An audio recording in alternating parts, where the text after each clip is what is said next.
phone from his pocket, calling his office to get his people out to help Carrie. The alarm went from the klaxon to red lights.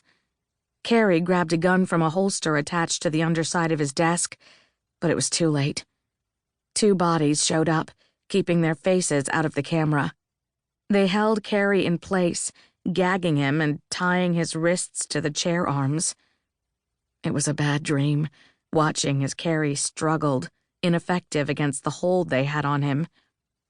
Must have been magic being used, because Carrie was a big guy. He should have been able to at least struggle harder. Fear was in his gaze as he looked into the camera. "You there, in my home. What is it you seek from me?" Rowan demanded, hoping she could talk them down, or at the very least give time for vampires to show up, or Carrie to free himself. "Just so we're clear, Ms. Summerwaite, you won't win. Everything and everyone you love will be ripped from you." It was impossible to know which one said it, or if it was even one of them at all. Carrie tried to struggle, but to no avail.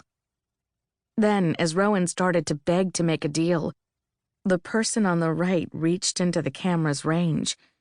Carrie's gun, held in someone else's hand, was placed to his temple. "Wait," she ordered. The click and resulting boom of the weapon discharge, the thwack of Carrie flying apart and hitting the wall, staining the computer's camera red, hit Rowan like a physical thing. Rowan wailed and nearly crumpled. She threw her body toward the laptop, calling Carrie's name. Someone held her waist, enabling her to keep her feet.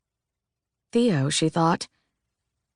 In the background, Clive ordered China and a full team of Clive's lieutenants out to hunt the assailants down. Rowan needed to keep them there long enough for the vampires to arrive.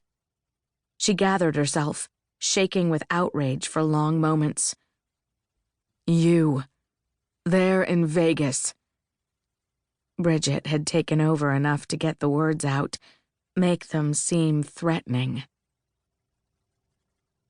Her voice was deadly calm. The hair on the back of Clive's neck stood up. In Las Vegas, one of the sorcerers at the apartment spoke. "You need to understand, we can get to you anywhere, anytime. You can play your little games in London, but we're going to win and kill as many people you care about as we can." "Why? What's your game?" she snarled. "If I told you that, I'd be helping." A hand shoved Carrie over, chair and all, and then the screen went black. Rowan had gone very pale. He wasn't even 30.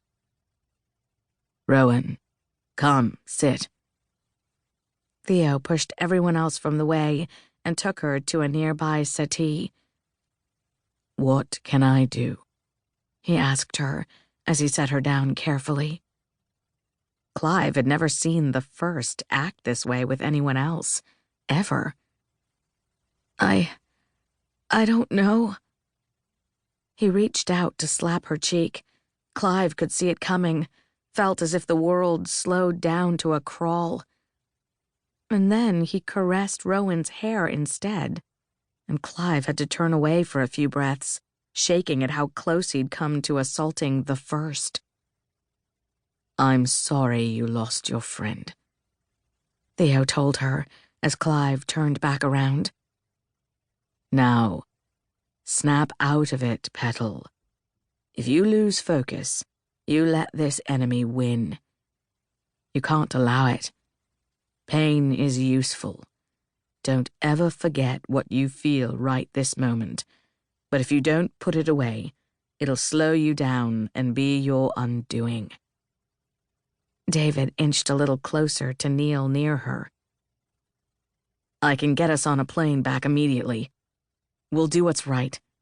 We'll get even for this." Rowan swallowed hard and then nodded, so lost, before speaking to her father. "Okay. I'm going home.